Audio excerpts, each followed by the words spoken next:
Elena Casas, good morning to you, Elena. And I gather we're going to start in the United States, where the media are digesting, let's say, that Republican debate a couple of hours ago that's got everyone talking about who's going to be facing Barack Obama in the polls next year. Well, the media all agree it's down to a two-horse race between Mitt Romney and Rick Perry. But let's look first at a piece that's on the front page of today's New York Times, which isn't actually about who won that debate. It's about the amount of factual mistakes all the candidates made while they were setting out their proposals, especially when attacking the Democratic government. Some examples in there. The frontrunner Mitt Romney accused Obama of completely halting offshore drilling and invented federal restrictions on energy companies which don't actually exist. Drilling in America is actually almost back to the same level that it was before last year's Deepwater Horizon spill, after which, of course, there was a brief moratorium imposed, but that's now long over. So that, the NYT says, is just not true. It points out virtually all the Republican candidates deny climate change, which it says is incredibly alarming, and all of them misrepresented the science during the debate. The Texan darling of the Christian right, Rick Perry, also said a few things which they say have no basis in fact.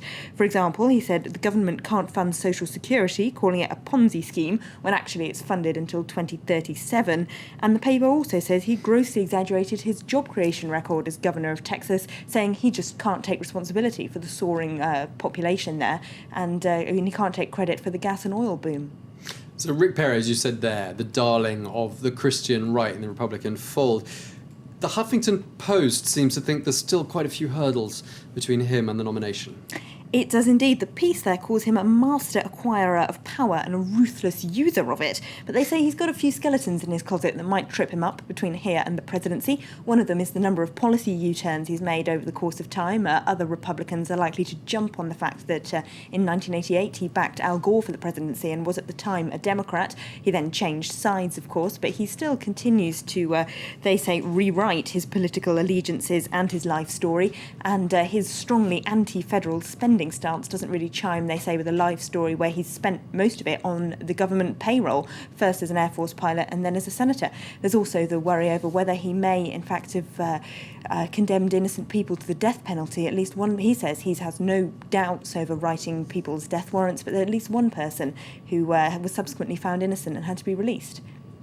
That's interesting. But the competition looking problematic, but things for Obama are not looking too rosy, and his popularity is hitting really low levels in the polls right now.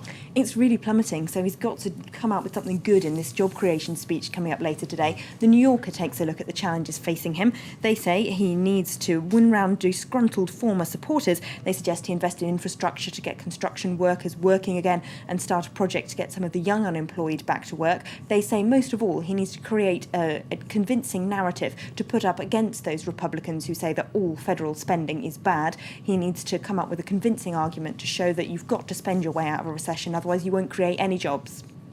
All right, now we're 3 days away from the anniversary, the 10th anniversary of the 9/11 terrorist attacks. Now, The Guardian has an article saying that some of the rescue workers who worked at Ground Zero may actually sue the US government. What's this about?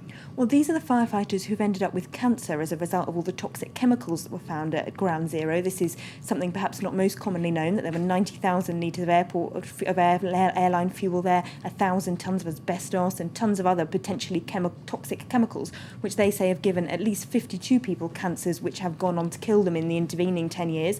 Now, the federal funding for rescue workers, which helps them out with healthcare problems, doesn't help those who have cancer. It only is for physical injuries and those who've got breathing difficulties from breathing in the dust.